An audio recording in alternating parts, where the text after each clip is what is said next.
បងប្អូនទាំងអស់គ្នាដែលឃើញរបាំរាំវង់របស់ជនជាតិជប៉ុនអត់នេះជារបាំប្រពៃណីរបស់ជនជាតិជប៉ុនមួយដែលគេហៅថាអូបងអូដូរី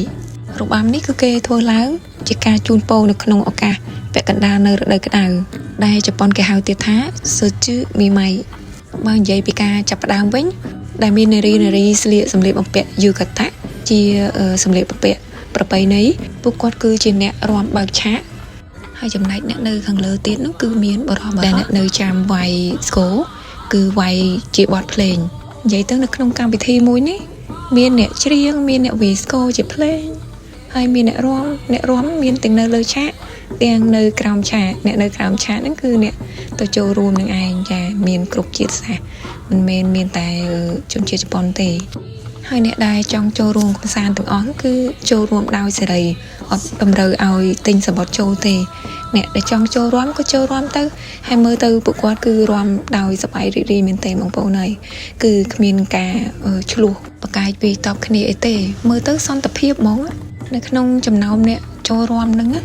មានទាំងអ្នកជាប់កូនតូចកូនងាអីគឺថាមានគ្រប់សពបែបយ៉ាងហើយនាងខ្ញុំអ្នកឈរមើលទេប៉ុន្តែឈរមើលឡើងភ្លឹកជក់នឹងបទចម្រៀងហើយអ្នករាំយ៉ាងស្រោះគ្នាទៀតតែនិយាយពីឆ្នាំមុនបានចូលរាំគេដែរចង់រាំយកបទពិសោធន៍ឬបទចម្រៀងបទភ្លេងគេមានណាជក់ចិត្តចូលទៅភ្លេចខ្លួនហើយរាំនឹងមិនមានក្បាច់ឲ្យច្រើនអ្នកមើល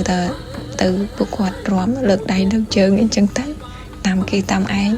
កំដរអារម្មណ៍សប្បាយរីករាយជាមួយគេឯងហើយកម្មវិធីនេះនៅក្នុងប្រទេសជប៉ុននៅតាមតំបន់ដែរ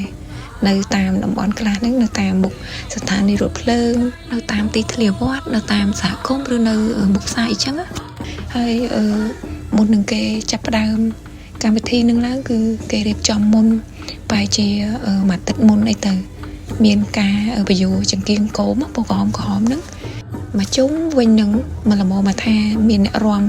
មានទីធ្លាទលាអញ្ចឹងណាហើយយប់ឡើងគឺគេបើកភ្លើងចង្គៀងគោមនឹងភ្លឺចាចអ្នកខ្លះក៏យប់ហើយមិនទៅផ្ទះទៅសំបែងអីទេនាំគ្នាអង្គុយនៅក្រោមម្ដុំនឹងដែលមានការព្យួរចង្គៀងគោមនឹងហើយនាំគ្នាអង្គុយរាំច្រៀងលេងឬក៏អង្គុយផឹកស៊ីអីចឹងទៅតែបើនៅតាមវត្តអីគឺស្ងាត់ហើយតែយប់គឺស្ងាត់តែនៅមុខស្ថានីយ៍រថភ្លើងទេក្មេងៗដើរដាច់យប់អីមានទេនៅតែតាមម្ដុំស្ថានីយ៍រថភ្លើងនាំគ្នាអង្គុយផឹកស៊ីនាំគ្នាអង្គុយជជែកអីចឹងទៅហើយនេះមើលនេះស្ពីកូនចង់សុបាយដែរទោះបីជាប់កូននៅខាងមុខក៏ដោយក៏រាំលេងមើលទៅគាត់គឺសុបាយចិត្តមែនទេ